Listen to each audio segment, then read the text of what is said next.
Hi, my name is Agha and I'm a shamanic practitioner and a Reiki master, and um, I've been guided to share some of my observations along the way as a healer, as a Reiki master and teacher, and just as a fellow human being really. And I've been doing this through podcasts and on my website.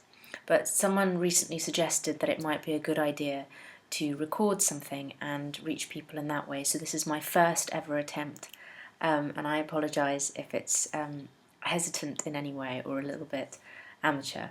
Um, I wanted to spend the next 3 weeks with little daily video clips helping anyone out there who this calls to with setting up a daily practice.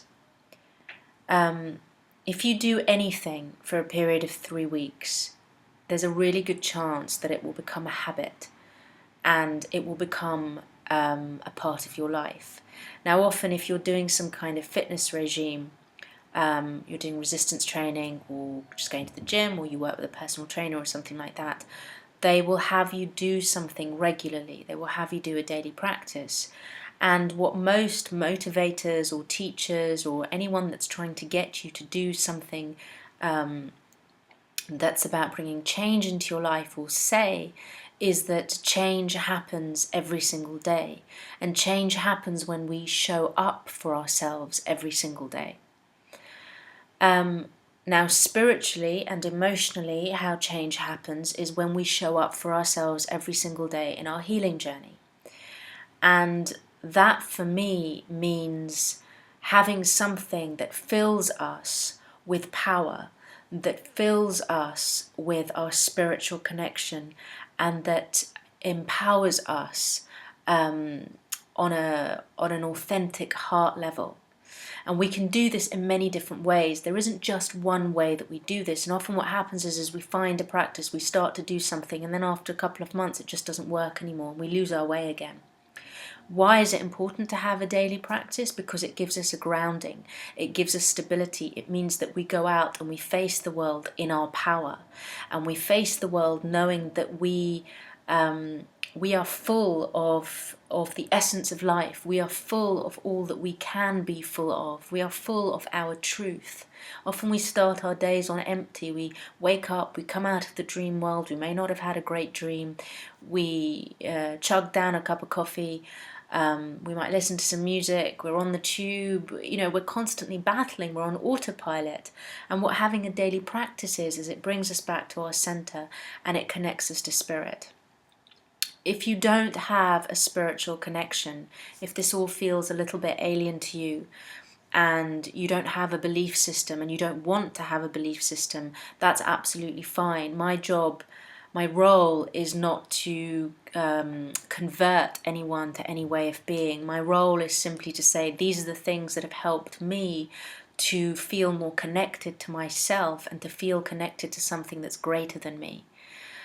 I keep looking out the window for inspiration because at times when I'm feeling lost or I'm feeling disconnected from myself, what always connects me is to be in nature, to look at a sunset or a sunrise, or listen to the sound of the wind in the trees. And I would say that if you feel that there isn't anything that you believe in, and you don't know how having a daily practice is going to help someone like you, all I will say is if you can look at a sunset or a sunrise, or see nature at its most abundant, and feel the presence of something greater than you, then that's enough, because that's ultimately all that we connect to really in a daily practice, and all that we connect to really spiritually, although it's given so many different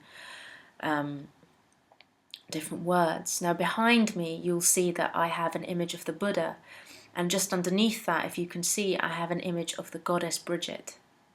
Two completely different ways of connecting to spirit through image. On a sacred space that has a candle and has some other things that mean a lot to me. And I will be guiding you through in the next 3 weeks how you can create your own sacred space, how you can use images, how you can use mythology to find that connection. What it isn't is getting attached to the image. For me, it isn't about, we can't have a spiritual connection unless we have our image of the Buddha on our wall, or we have a candle. It's simply about finding gateways into a connection for us. So a daily practice, something that you are going to do every single day, preferably first thing in the morning, but you could also do it in the evening. This daily practice is going to give you your grounding. It's going to give you your centering. It's going to bring you back to yourself, and it's going to connect you to spirit. We'll start really gently. So day 1 starts today, and today is about setting the intention for having a daily practice. That's all you need to do. Right now, together in this space, you and I say that you shall set an intention to have a daily practice. You shall honour that daily practice for the next 21 days. You shall make time in the next 21 days to honour that daily practice, and you shall not miss a day. And the intention behind that daily practice is to deepen your connection to your heart, is to deepen your connection to spirit, to the great mystery, to the great unseen, to the cosmos, to the universe, whatever label you want to give it, to that power that is greater than us. Is to make you, is to help you, is a better way of putting it, is to help you remember your divinity, is to help you remember the essence of who you are, so you can go out into the world and be all you came here to be. That is the intention that we set for the next 21 days. Practically, what I would like you to do in between today or the time that you watch this clip and the next clip that you will watch is find a space in your living area that can be your sacred space. There should be a space where you can place items if you need to, sacred items, items that mean something to you.